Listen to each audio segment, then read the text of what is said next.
music.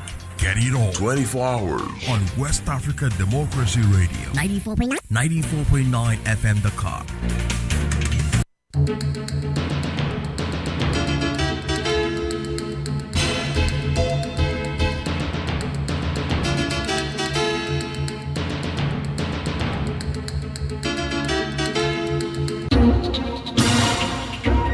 WADR, promoting dialogue. It's 6 p.m. in Dakar, 7 o'clock in Porto Novo. Good evening and welcome to Newslink on West Africa Democracy Radio, broadcasting on 94.9 FM and around the world at wadr.org. Here are the top stories. German President Steinmeier holds bilateral talks with John Mahama as part of state visit to Accra. Election campaign gets underway in Guinea-Bissau amid political tensions. I don't think anyone would dare take to the streets to protest something established by the courts. Niger and Chad strengthen security and economic relations after months of strained affairs, and experts renew calls for people-centered ECOWAS with greater women's inclusion. But more to changing the patriarchal mindset that perpetuates the way that violence is used to keep women then out of those spaces. Please stay tuned for details of these stories and more. Here is Augustine Coley with Newslink. Many thanks for joining our broadcast this evening. This edition begins with some matters relating to diplomatic relations. First, in Ghana, where German President Wadr is holding talks with President John Dramani Mahama. His presence in Accra is part of a 3-day state visit aimed at deepening bilateral ties between the two countries. The day's official program began with an inspection of a full military guard of honor at the forecourt of the presidency. Abdullahi Hassan completes the story. The German leader's visit, which runs from Sunday, November 2 to Tuesday, November 4, 2025, seeks to strengthen the long-standing partnership between Ghana and Germany. It is focused on deepening cooperation in trade, investment, technology, and development. On Monday, the two leaders held bilateral talks centered on expanding economic collaboration and promoting innovation, renewable energy, and industrial growth. As part of his engagements in Accra, President Steinmeier is expected to visit the Kwame Nkrumah Memorial Park to lay a wreath at the tomb of Ghana's first president, Dr. Kwame Nkrumah. He will also interact with young Ghanaian IT specialists and later attend a reception at the German ambassador's residence. On Tuesday, the final day of his visit, President Steinmeier will travel to Kumasi in the Ashanti region, where he will perform a sword cutting ceremony at the Kumasi Technical Institute. The German president will also engage with staff and students of the Kwame Nkrumah University of Science and Technology, tour the Kumasi Center for Collaborative Research, and pay a courtesy call on the Ashantehene Otumfuo Osetututu at the Manhia Palace. Abdullahi Hassan fight that report. In the Central Sahel region, Niger and Chad are strengthening their security and economic relations, which have been strained in recent months. In N'Djamena, the prime ministers of the two countries co-chaired the first Joint High Commission for Cooperation. Niamey and N'Djamena reaffirmed their shared commitment on several issues of common interest. Francis Boniface tells us more. In a joint security plan, the governments of Niger and Chad reaffirmed their commitment to combating terrorism, violent extremism, and transborder crime. They have agreed to intensify information sharing, enhance operational coordination between their defense and security forces, and revive the process of demarcating their common border. On the economic front, both countries aim to boost trade relations through the development of a customs agreement, the harmonization of transit procedures, and the implementation of a mutual administrative assistance framework. The Prime Minister of Niger also emphasized the importance of promoting investment and entrepreneurship, particularly in favor of young men and women. Furthermore, Niger and Chad have decided to renew their fuel supply agreement and to accelerate the implementation of major joint projects, including the Niger-Chad pipelines, Trans-Saharan Road, and the fiber optic interconnection. Both governments also underscored the need to strengthen human and cultural ties. In conclusion, they agreed to promote academic and scientific cooperation, enhance health collaboration, particularly in cross-border disease surveillance, and expand joint initiatives in sports, tourism, and culture. A report from WADR's correspondent in Niamey, Mutala Zuberu, voiced by Francis Boniface. Let's now focus on some electoral matters. In Guinea-Bissau, electoral campaigns for the November 23 presidential election commenced during the weekend. Candidates have 3 weeks to convince voters. But unlike the previous season, this year's campaign is taking place in a tense political atmosphere marked by the absence of the main opposition party, the PARGC. The party's candidate and former Prime Minister, Domingos Simoes Pereira, was disqualified by the Supreme Court. While this makes the first election to be held without the PARGC, several army officers have been arrested over an alleged coup attempt. Now, Dedicated reports. Presidential candidates officially launched their campaigns over the weekend as soon as the season opened. Incumbent President Umaru Sissoco Embalo, who is seeking a second term, held a major rally in the capital Bissau. This year's election process is particularly notable for the absence of the PAIGC. For the first time since the country's independence, the historic party will not have a candidate in the presidential race after its application was rejected by the Supreme Court. While the PAIGC continues to contest the decision and has vowed to fight until the end to participate in the polls, authorities have stressed that no disruption of the electoral process will be tolerated. Following the alleged coup attempt a few days ago, the army has declared a state of maximum alert. Elianiero Mbalo, a Bissau Guinean journalist and political analyst, explains. I don't think anyone would dare take to the streets to protest something established by the courts. It's a statement like those made by the spokesperson of the PAIGC that's led to special measures being taken. Now, whether that statement was taken seriously or used as a pretext is another matter. In any case, the Deputy Chief of Staff of the Armed Forces told us that the army is on alert and will not allow anyone, regardless of their influence or affiliation, political or otherwise, to disrupt the process. With its participation in the presidential election now almost impossible, the PAIGC has announced its support for independent candidate Fernando Diaz. To ensure the smooth conduct of the November 23 elections, around 15,000 defense and security personnel have been mobilized. Now, Dedicated with that report. More stories coming up on West Africa Democracy Radio. Newslink continues.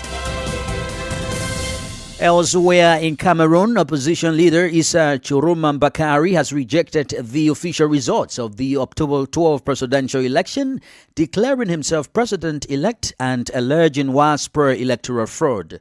His statement followed the Constitutional Council's announcement of President Paul Biya's victory with 53.66% of the vote against Choroman Bakari's 35.2%.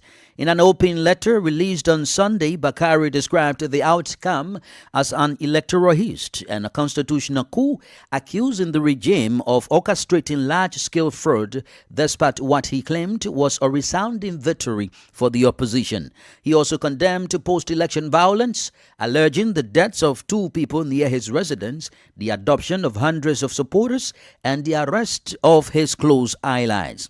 Choroman Bakari has called for those responsible to be brought before the International Criminal Court. His declaration comes amid heightening post-election tensions as opposition parties continue to challenge the results of the October 12 vote. Crossing over to Benin, where members of parliament are deliberating on a bill proposing the creation of a Senate. The initiative has been led by the majority of lawmakers. After an internal review, parliamentarians are meeting in a plenary session to decide whether or not to amend the constitution to establish the Senate. Christopher Aticho reports. The bill establishing the Senate is sponsored by MPs Asan Sebu of the Republican bloc and Akhenatonde of the Progressive Union for Renewal, both parties forming part of the presidential majority. The proposed Senate aims to safeguard and strengthen national development achievements, promote sound political practices, and ensure the protection of public freedoms. It will also be responsible for overseeing the quality management of public resources. Once established, the institution would deliberate on all bills or proposal of a political nature and may require the second reading of the law passed by Parliament. According to Akhenatonde, one of the sponsoring MPs, the initiative will help strengthen the state.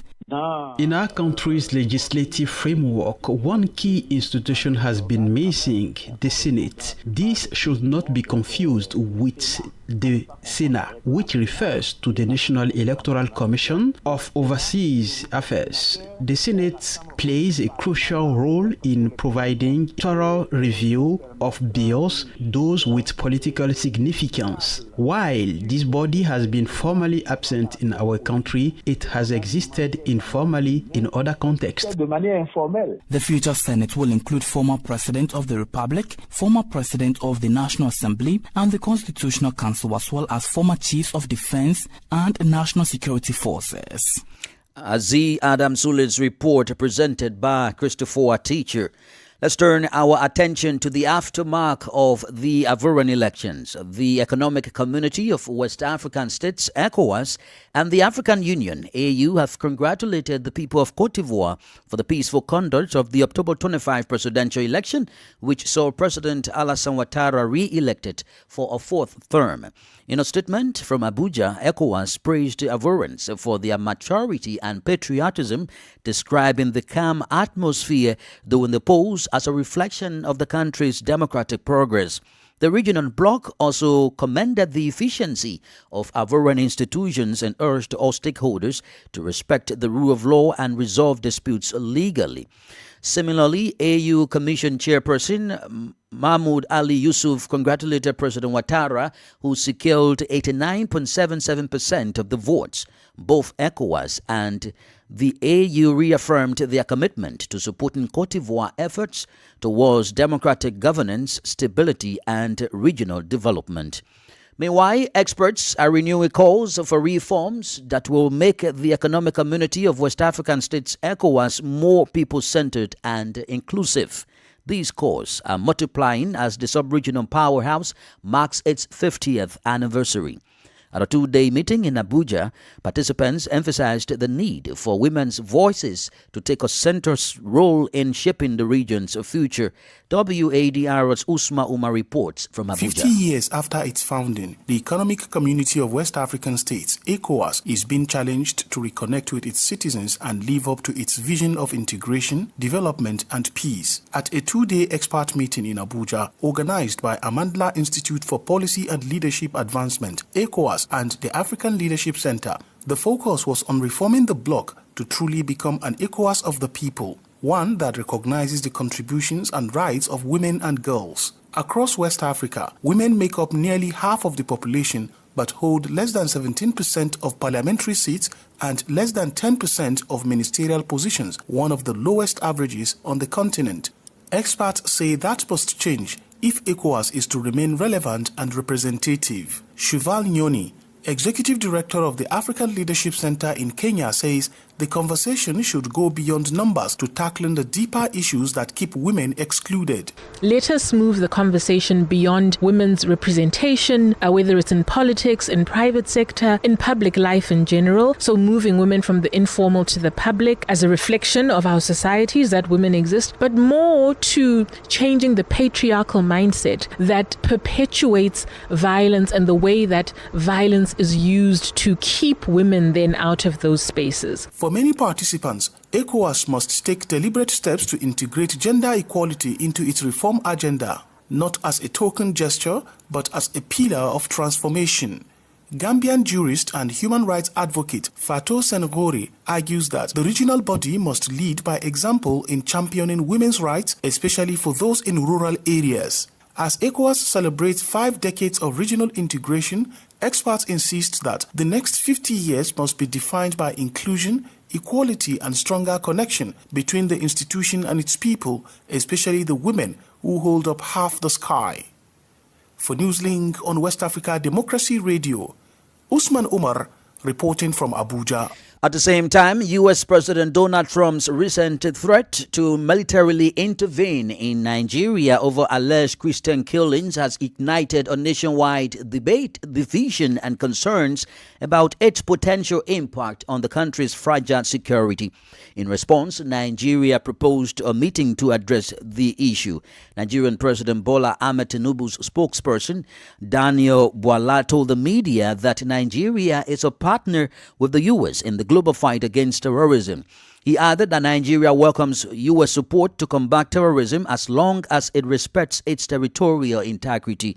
On his Truth social media platform, Trump stated that he has asked the Pentagon to develop a potential attack plan in Nigeria if the government does not stop the killings. The U.S. leader was referring to the attacks, killings, and abductions carried out by Boko Haram insurgents and bandits in parts of Nigeria. So far, civil society organizations, traditional and religious groups have also responded, emphasizing that Nigeria's security challenges require tailored solutions rather than foreign military intervention.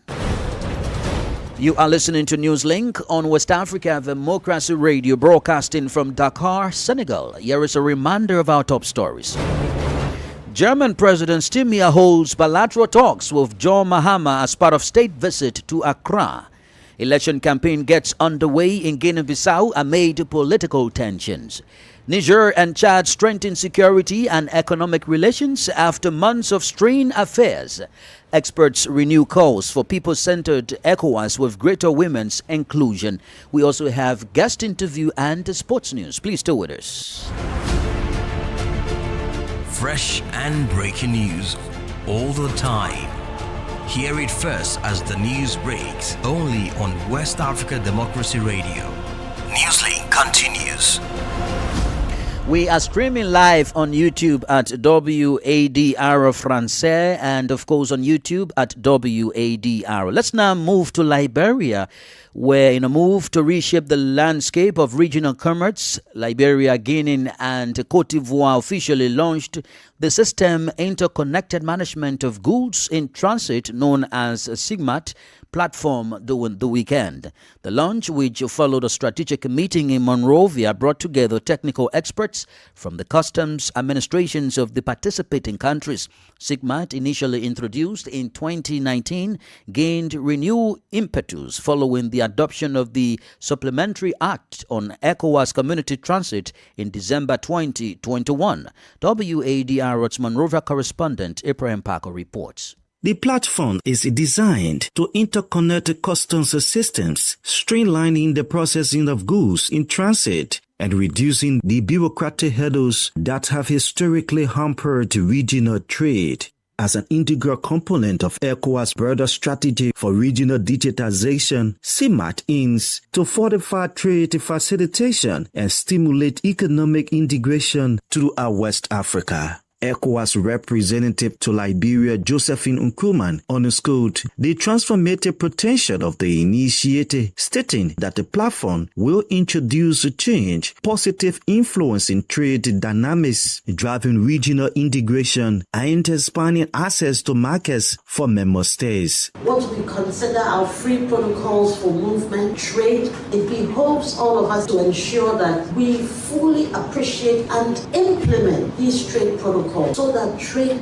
can thrive in our West African sub-region. Samo, Liberia's Commissioner for Customs, said the implementation of SIGMAT will enhance transparency, reduce clearance times, and boost border management and trade security. The implementation of SIGMAT in Liberia demonstrates our commitment to regional integration and collaboration, underscores shared vision, our collective leadership, and our technical teams can work tirelessly to achieve interoperability among our systems. Customs officials from Guinea and Cote d'Ivoire jointly conveyed their optimism that SIGMAT will act as a platform for increased trade among their respective nations, fostering economic growth and prosperity. by leveraging digital technology to streamline customs procedures and enhance trade facilitation, SIGMAT has the potential to unlock new opportunities for businesses and individuals throughout West Africa. For Newslink on WADR, Abraham Parker, Monrovia. Politics, analysis on major news, social matters, and all. This is A Guest. Our guest interview segment this evening takes us to Benin, where Benin's political analyst Valentin Ajibocha Jesutola explains more. He joins with expert analysis and insights into the proposed controversial bill to be debated in Benin's National Assembly. Sponsored by MPs from the majority bloc, the bill seeks to turn Benin into a bicameral legislature where the Assembly will henceforth have the House of Representatives and the Senate, which will be created if the bill is adopted. Questions, however, remain. For example, why now, and what impact will this have on the nation's political ecosystem months away from the April 2026 elections? Valentin Ajibocha explains. First thing is to know the period which has been chosen to modify the constitution. Normally, according to the laws and regulation of ECOWAS, less than 6 months before, it will not be possible to touch the constitution. So there now, it's like we are overpassing law. We are overpassing the disposition settled by ECOWAS. Personally, I will first say that for a president who is at the end of his mandate, it is really strategical for him to settle the Senate, because when you look at the composition of the Senate, he is also a future member of that Senate. So for me, there's some question which has been raised in many people's minds who are still without answer. Many questions has been raised. Why this Senate? Why at this moment? Why touching the constitution while we are already in the electoral process? So many questions which has been raised without answer. So what has been the conversation from the opposition and other CSOs regarding this particular move? You see, Patrice Talon is very intelligent. He has chosen the moment when he met Yaiboni, who is the leader of Le Democrate, which is the biggest opposition party in Benin. So he has chosen that period to announce the project. So in fact, the project has been announced by the President of the Republic before it has been introduced to the Parliament. So this can show that it is something which has been decided by the President of the Republic, who is the one leading the two parties who are supporting the President. So it will not surprise anybody in Benin that law be voted maybe after 1 hour discussion or 2 hours. Bring us up to speed. What are some of the pros in this particular new Senate establishment? Will it deepen democracy the more, in your opinion, or it will rather stifle dissent the more? It depends on the side on which you are. If you take people from the government, it will enhance democracy in Benin. When you listen to some people who make some analysis on the situation, you can guess that it's like we are moving to a one party in Benin Republic. Because you see, this gathering is federating former presidents, and it has been shown that the head of the opposition actually is a former president.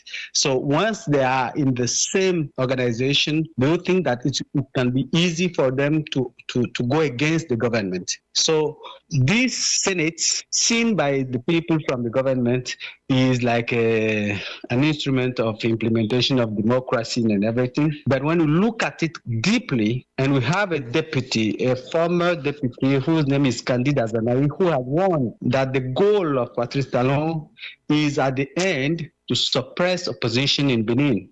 And you remember what he said when he was in France several years ago. Even if he has to work on some laws, break some laws in order to move to development, he will do that. And I think he's implementing what he said before. You talked about possibly this particular Senate could lead to a one-party state. Does that mean that it's going to cripple participation? And among all the departments or constituencies in Benin, will there be representation by opposition political parties in the Senate? Of course. If you look at the composition, it has been said that the former president will be part of the Senate. The former presidents of institutions, most of all the National Assembly, are part of the Senate. And also, the parties actually represented at the National Assembly will send some representatives. So this is the composition of the Senate, meaning that it is an institution inside which we have all the voices. But the risk is that somebody use that opportunity to handle the political parties in Benin. This is the risk. Right. Finally, before you take a leave of me, is this move brewing some sort of tension in the country, and is it leading to some unrest and various violence or protests in the country? It can lead to protests, but not violence. Because here in Benin now, I don't see somebody who is really courageous to face a protest. Most of all, a march in the country. I don't think so. But it's raising some frustrations, and you know that the accumulation of frustration must bring out maybe violence later on. That's Benin's political analyst Valentin Ajibocha Jesulota speaking with WADR. Now in the world of sports, there's interesting draw coming up from the CAF Energies Cup, a thrilling rematch between reigning champions Pyramids FC of Egypt and Moroccan giants RS Berkane will headline the 2025-2026 Total Energies CAF Champions League group stage after the official draw was conducted today at the studios of CAF broadcast partner SuperSport in Johannesburg. A star-studded field featuring 7 former African champions and the reigning title holders promises one of the most competitive group phases in recent memory. Group A headlines the narrative of a marquee rematch as RS Berkane and Pyramids, winners of the last season's Total Energies CAF Confederation Cup and Total Energies CAF Champions League respectively, renew rivalries after their recent CAF Super Cup clash that was won 1-0 by Pyramids. Nigeria's Rivers United and Zambia's Powell Dynamos complete a compelling quartet.